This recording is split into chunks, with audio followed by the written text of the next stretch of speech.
Hello friends, welcome to our YouTube channel let's learn from home. This is Nitin Tiwari. So friends, इस series में हम बात कर रहे थे यूजीसी नेट जेआरएफ के लिए पब्लिक एडमिनिस्ट्रेशन सब्जेक्ट में कौन कौन से ऐसे आर्टिकल्स हैं इंडियन कॉन्स्टिट्यूशन के जो हमारे सब्जेक्ट से रिलेटेड हैं, जो हमारे सब्जेक्ट के लिए इम्पॉर्टेंट हैं। जनरली यूजीसी एग्ज़ाम में कुछ आर्टिकल्स भी पूछे जाते हैं, तो हम इस सीरीज़ में जो हमारा सीरीज चल रहा है कि how to prepare for UGC NET, उसके प्रीवियस ईयर के क्वेश्चन पेपर या इंपॉर्टेंट चीज़ें, तो उसमें हम ये बना रहा था मैं इस लेक्चर कि कौन कौन से आर्टिकल इंपॉर्टेंट है। पिछले चैप्टर में या पिछले वीडियो में हमने 124 तक देखा था। 124 जो था वो भारत के सुप्रीम कोर्ट से डील करता है, 124 आर्टिकल। उसके बाद आज हम आगे देखेंगे। उसके बाद चलिए स्टार्ट करते हैं। आपको 124 इम्पॉर्टेंट है, उसके बाद जो इम्पोर्टेंट है इसमें बाकी कोई चीज़ इंपॉर्टेंट नहीं है। 129 एक इम्पॉर्टेंट है कि उच्चतम न्यायालय का अभिलेख न्यायालय होना, कि बताया गया है कि हाँ ये कोर्ट ऑफ रिकॉर्ड भी माना जाता है उसको।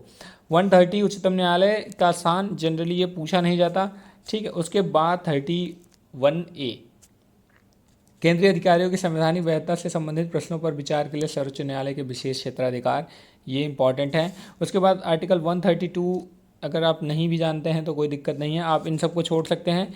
इम्पॉर्टेंट सिर्फ इतना ही था। उसके बाद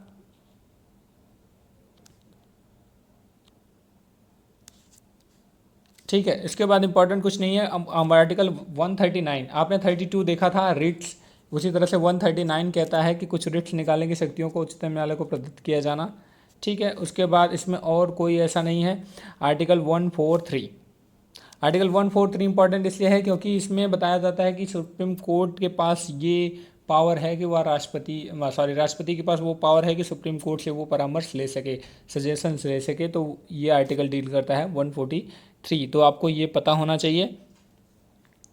उसके बाद 144 भी इंपॉर्टेंट है friend, UGC net point of view से पब्लिक एडमिनिस्ट्रेशन में, क्योंकि सिविल और न्यायिक प्राधिकारियों द्वारा उच्चतम न्यायालय की सहायता में कार्य करना, ये उसके बारे में बताया गया है। उसके बाद बाकी कुछ भी नहीं है जो आपको लगे कि हाँ कि इम्पॉर्टेंट है। अगर आप थोड़ा बहुत और जानना चाहते हैं तो आप ये जान सकते हैं आर्टिकल 144A। इसमें बताता है कि नियमों की संवैधानिक वैधता से संबंधित प्रश्नों के निस्तारण के लिए विशेष प्रावधान, कि वो जो कहते हैं ना कि गार्जियन है सुप्रीम कोर्ट कॉन्स्टिट्यूशन का, तो वो इस आर्टिकल से डिफाइन होता है। उसके बाद भारत का नियंत्रण एवं महालेखा परीक्षक। फ्रेंड्स, आपको अब इसके बाद कुछ ऐसे आर्टिकल्स हैं जो बहुत इंपॉर्टेंट हैं कंटिन्यूसली, उनमें से एक शुरू यहीं से होता है, आर्टिकल 148। 148 इंपॉर्टेंट है फ्रेंड्स, क्योंकि ये कैग के बारे में है। इसमें 148 उसके बारे में है, 149 उसकी शक्तियों के बारे में है। तो आपको 148, 150, 151 यहाँ से लेके वो पूरा, मतलब आर्टिकल 148 से लेके 151 तक डिफाइन किया जाता है, वो आपको पता होना चाहिए। स्पेशली स्टार्ट कहाँ से होता है ये आपको ज़रूर पता होना चाहिए। राज्यपाल भी जनरली पूछ लिया जाता है 152 में। राज्यपाल फ्रेंड्स देखिए इंपॉर्टेंट कहाँ से, अब मैं थोड़ा सा लिंक कर रहा हूँ।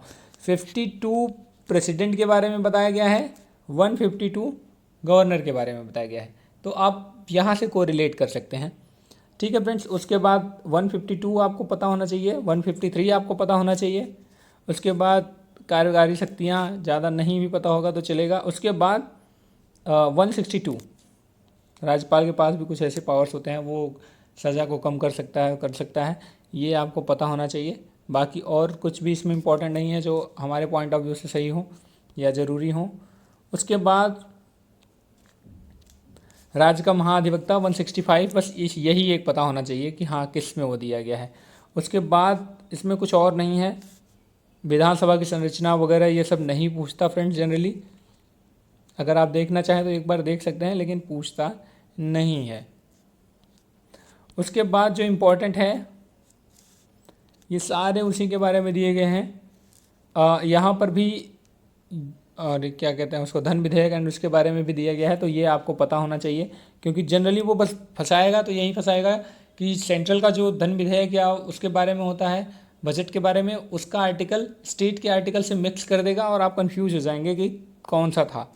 तो आपको ये पता होना चाहिए। वहाँ पर 109 था कि किस तरह से प्रावधान क्या क्या किए गए हैं, विशेष प्रक्रिया 109, यहाँ पे है 198।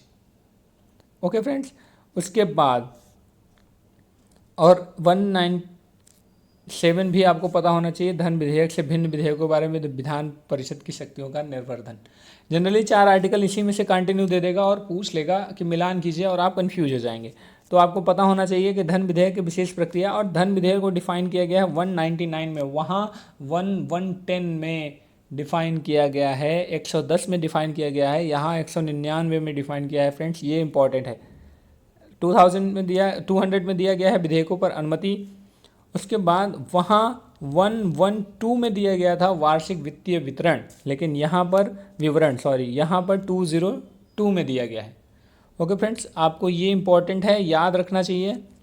उसके बाद 204, 205 ये सब ठीक है, अगर नहीं भी याद रख रहे हैं चलेगा। उसके बाद आ जाओ वित्त विधेयक के बारे में विशेष अनुबंध। वहाँ आपको पता है 117 में दिया था, लेकिन यहाँ पे 207 में दिया है, तो ये आराम से आप कर सकते हैं। ये इंपॉर्टेंट है फ्रेंड, सारे इंपॉर्टेंट हैं जो हमने अभी बात की है। उसके बाद नेक्स्ट आते हैं उच्चतम न्यायालय। उच्च न्यायालय के बारे में भी आपको पता होना चाहिए, आर्टिकल 214। अब उच्चतम न्यायालय था 124 और ये है 214, तो आपको ये पता होना चाहिए। अभिलेख न्यायालय क्या होता है ये आपको पता होना चाहिए।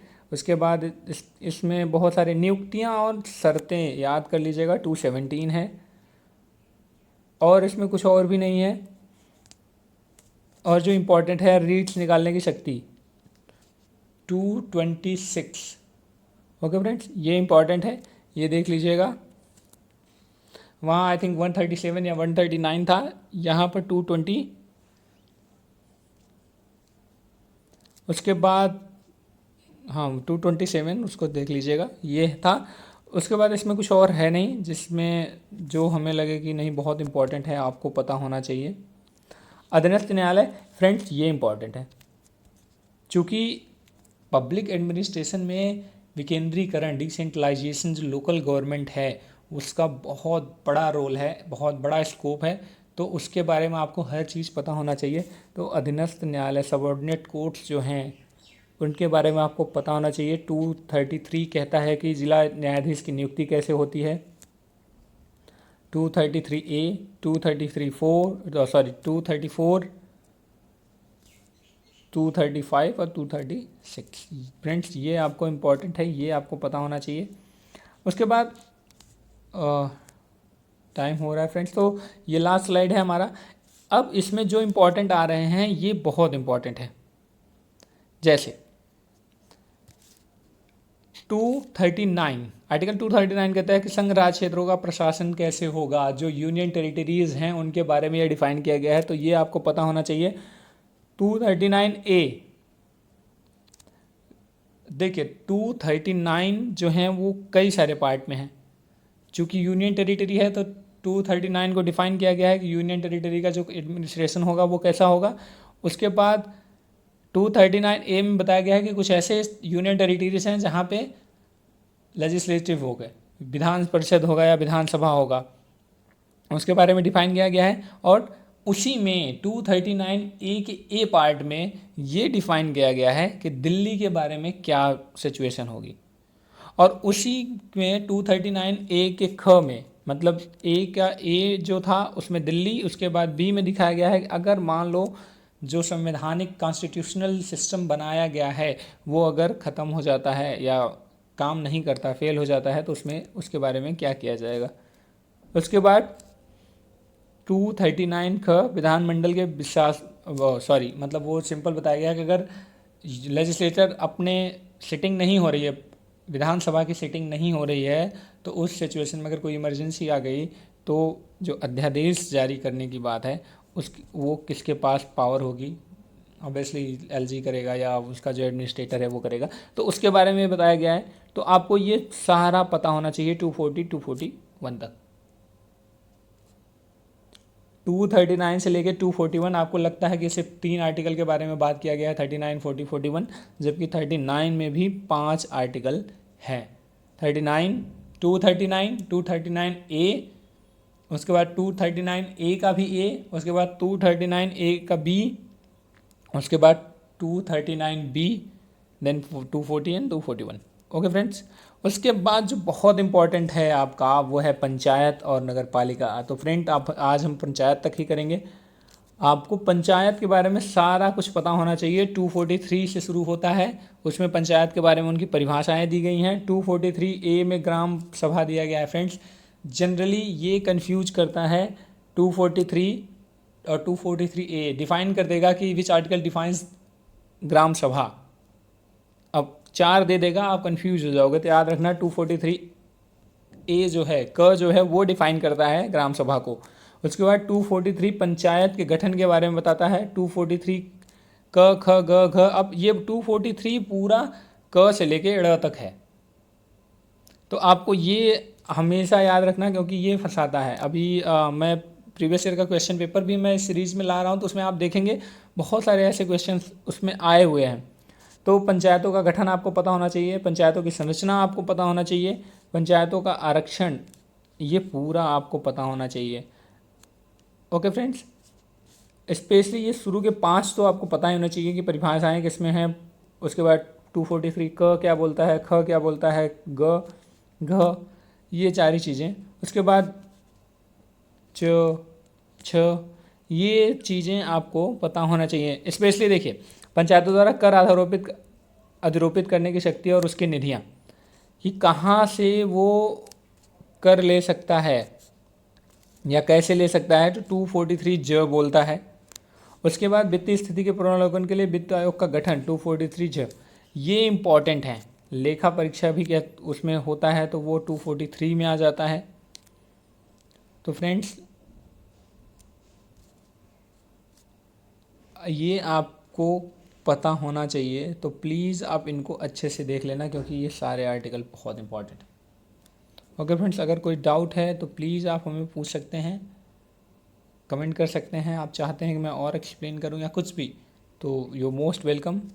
Keep watching. और चैनल को सब्सक्राइब नहीं किया तो सब्सक्राइब कर लीजिए, क्योंकि इसमें आपको सारी जो एकेडमिक रिलेटेड प्रॉब्लम्स आपको फेस करनी पड़ती हैं वो सारी चीज़ें यहाँ से मिल जाएंगी। 6 से लेके MA तक के सारे सिलेबस आपको मिल जाएंगे, सारी टीचिंग्स मिल जाएंगी। आप अगर UPSC की तैयारी करना चाहते हैं, SSC की करना चाहते हैं, तो obviously NCERT is most important thing.